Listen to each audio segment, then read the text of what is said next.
Hello Soham. হ্যাঁ বলছি। আপনি কে বলছেন? শালা, আমি সৌম্যদীপ রে।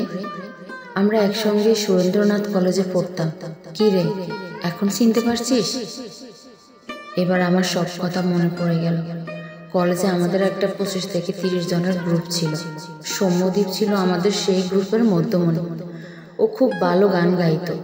স্বাভাবিকভাবেই আমাদের গ্রুপের সব মেয়েদেরই ওর প্রতি একটু বেশ দরদ ছিল। সেই কারণে আমি বা আমাদের গ্রুপের বাকি ছেলেরা প্রথম প্রথম যে ওকে মনে মনে হিংসা করতাম, তার বলার অপেক্ষায় রাখে না। যদিও পরে আমরা সবাই বুঝতে পেরেছিলাম মানুষ হিসাবেও খুবই ভালো। কাউকে খুব সহজে আপন করে নিতে পারার একটা সহজাত গুণ রয়েছে ওর মধ্যে। তাই ধীরে ধীরে আমাদের ছেলেদেরও সবার প্রিয় হয়ে উঠছিল ও। কলেজ জীবনে ওই 3টে বছর আমাদের সবারই খুব মজা করে আনন্দে কেটেছিল। মাঝে মাঝে আমরা কলেজ ফাঁকি দিয়ে সিনেমা দেখতে যেতাম, ভিক্টোরিয়া চিড়িয়াখানায় যেতাম, পিকনিক করতাম। কলেজ জীবন শেষ হতেই যেন আমরা সবাই কেমন পরস্পর থেকে বিচ্ছিন্ন হয়ে গেলাম। আসলে তখন তো আর মোবাইল ফোন ছিল না, ছিল না ফেসবুক, ইনস্টাগ্রামের মতন কোনো সোশ্যাল মাধ্যম। তাই যোগাযোগের মাধ্যমের অভাবে আমরা কেউ কারোর সঙ্গে তেমন একটা যোগাযোগ করতে পারি না। এছাড়া সৌম্যদীপের বাড়ি মেইন লাইনে কন্যাগড়ে, আর আমার বাড়ি বজবজ লাইনে বাটানগড়। তাই কলেজ জীবনের পর আমাদের মধ্যে আর যোগাযোগ রাখা সম্ভব হয়নি। তুই আমার নম্বর পেলি কিভাবে? ইচ্ছা থাকলে উপায় হয় রে। ফেসবুকে তোর নাম লিখে সার্চ মারলাম, পিকচার দেখে তোর অ্যাকাউন্ট থেকে মোবাইল নম্বর পেয়ে ফোন করছি। ভালো করেছিস ভাই। সত্যি আমাদের সেই গ্রুপের কথা আমি প্রায় ভুলেই গিয়েছিলাম। 15-16 বছর যে কিভাবে কেটে গেল ভাবতেই পারছি না। মনে হচ্ছে যেন সেদিনকার কথা। তোর সবার সাথে যোগাযোগ আছে? হ্যাঁ রে, গত কয়েকদিনে প্রায় সবার সঙ্গে যোগাযোগ করতে পেরেছি। শোন, তোকে যে কারণে ফোন করেছি। হ্যাঁ বল ভাই। সামনের 25শে ডিসেম্বর আমাদের সেই গ্রুপের সবাই মিলে একটা পিকনিক করব বলে স্থির করেছি। সেদিন তোর কোনো প্ল্যান থাকলে এখনই বাতিল কর। তোর কোনো অজুহাত আমি শুনবো না, তোকে আসতেই হবে। ঠিক আছে, এমনিতেও ওদিন আমার কোনো বিশেষ প্ল্যান ছিল না, আমি যাবই। তা কোথায় যাবি বলে ঠিক করলি? আমরা সবাই সকাল 7টার মধ্যে শিয়ালদা স্টেশন চত্বরে মিট করব। সেখান থেকে বাস ছাড়বে।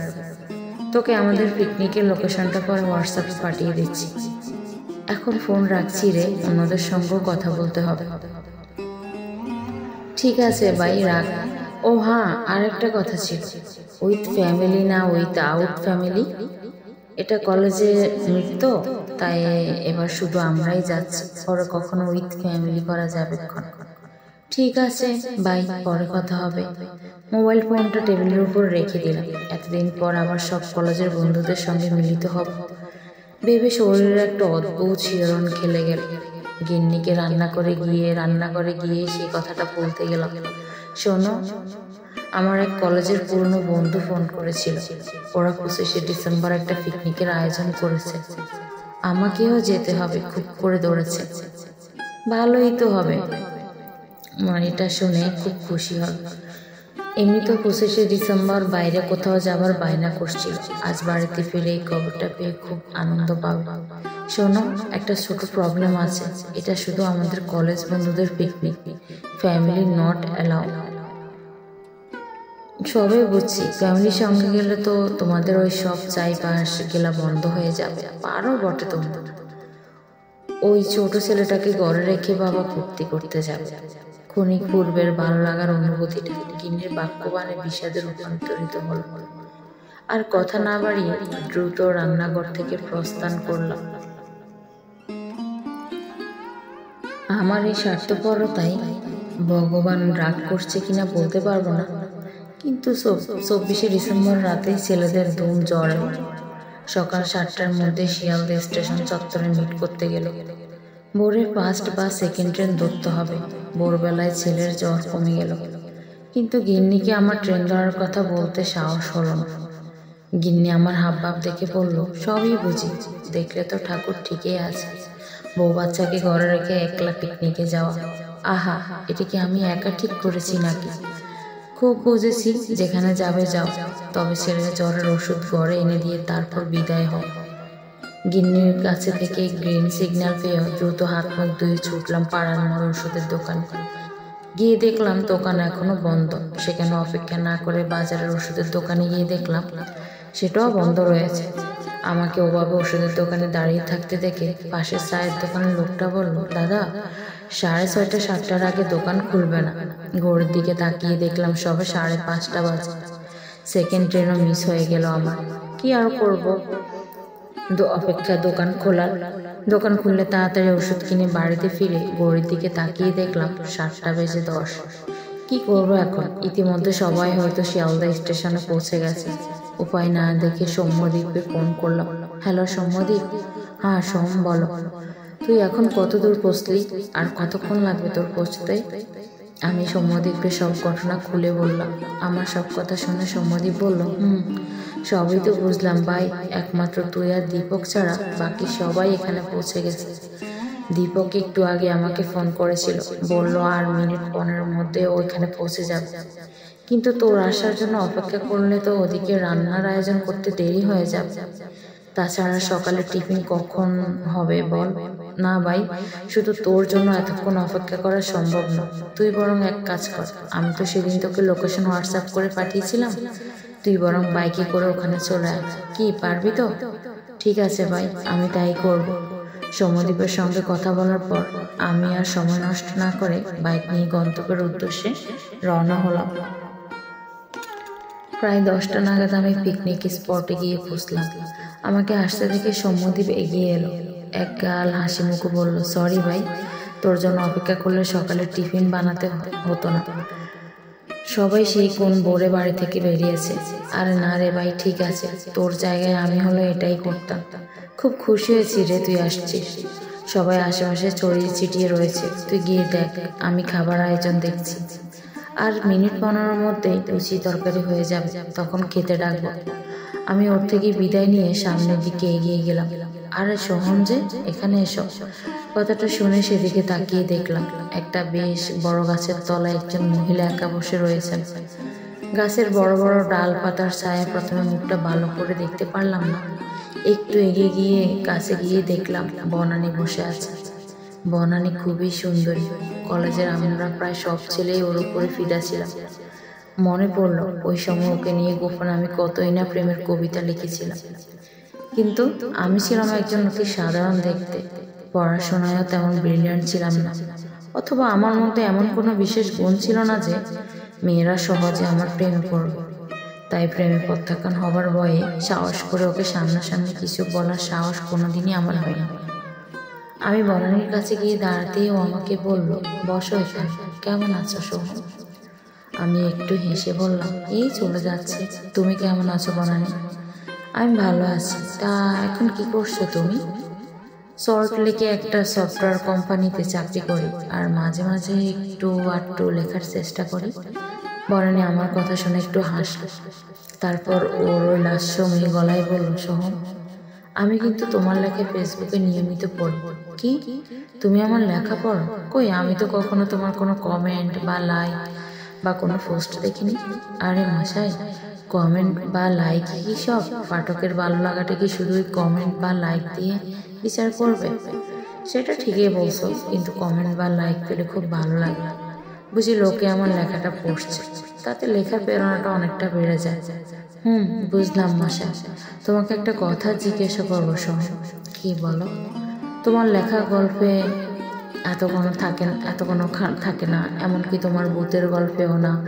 কলেজ লাইফে তোমাকে দেখে সহজ সরল ছেলে বলেই মনে হতো। কি করবো বলো, আমি নিজের চোখে তো কখনোই ভূত দেখিনি, তাই ওইসব গল্প আমি লিখতে পারিনি।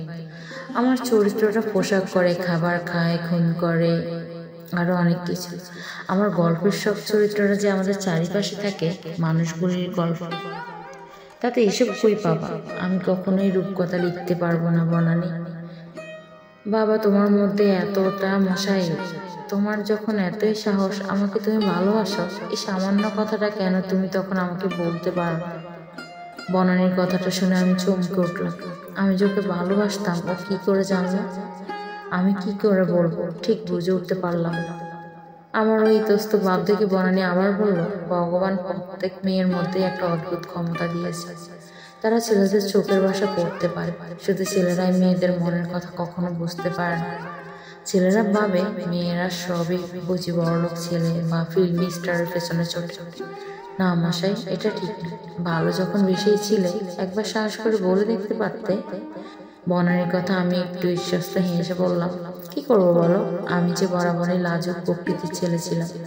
প্রেমে প্রত্যাখ্যান হওয়ার ভয়ে সাহস করে কখনো বলতে পারিনি তোমাকে। তাই হয়তো আমার না বলা কথাগুলোই এখন সাহস করে আমার কলমের মাধ্যমে ফুটে ওঠে।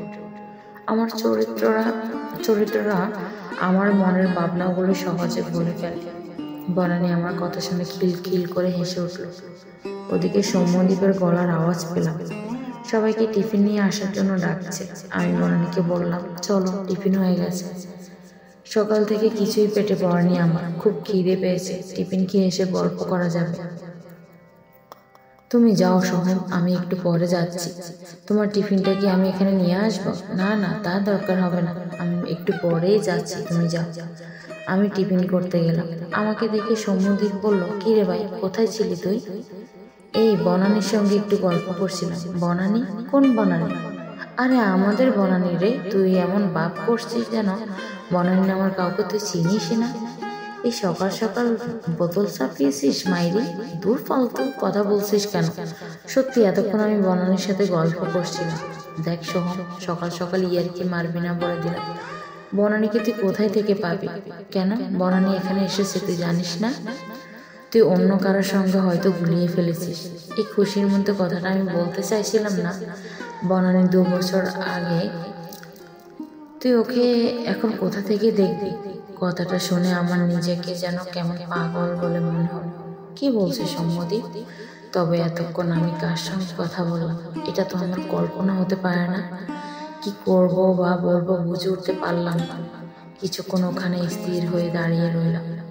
তারপর কি মনে হলো, আমি আবার ছুটে গেলাম যেখানে বনানীর সঙ্গে এতক্ষণ কথা বলেছিলাম। গিয়ে দেখলাম গাছের তলা একদম ফাঁকা, কেউ কোথাও নেই।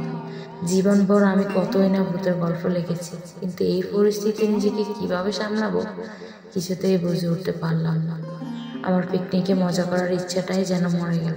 কাউকে কিছু বলেও কোনো লাভ নেই, কেউ আমার কথা বিশ্বাসই করবে না। ভাববে আমি আমার কোনো নতুন গল্পের প্লট ওদের শোনাচ্ছি।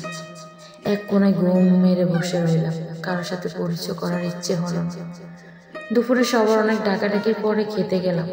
সবাই মাঠে পাতা পেতে খাচ্ছে, আমি আনমনেই খাচ্ছিলাম। এমন সময় কেউ আমার পাতে একটা বেগুনি দিয়ে গেল।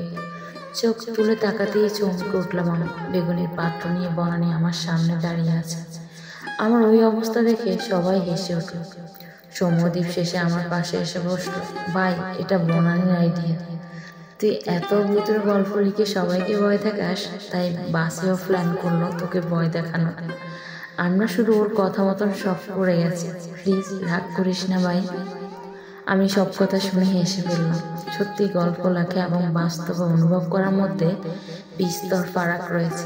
এইসব অনুভূতি লেখে প্রকাশ করা সম্ভব না। এবার থেকে আর ভূতের গল্প আমি লিখব না। এতক্ষণ ঘটনার প্রবাহে বাড়িতে ফোন করতেই ভুলে গিয়েছিলাম। পকেট থেকে মোবাইল ফোনটা বের করে স্ত্রীকে ফোন করলাম। ছেলে এবং এখন সম্পূর্ণ সুস্থ হয়ে গেছে। মনটা আমার আনন্দে ভরে উঠল। যিশু যেন তার দৈবিক ক্ষমতা বলে আমার সব খারাপ স্বপ্নগুলো মুছে দিয়েছে। এবার আমি খাবারের দিকে মন দিলাম। গল্পটি ভালো লেগে থাকলে সাবস্ক্রাইব করে পাশে থাকার অনুরোধ রইল।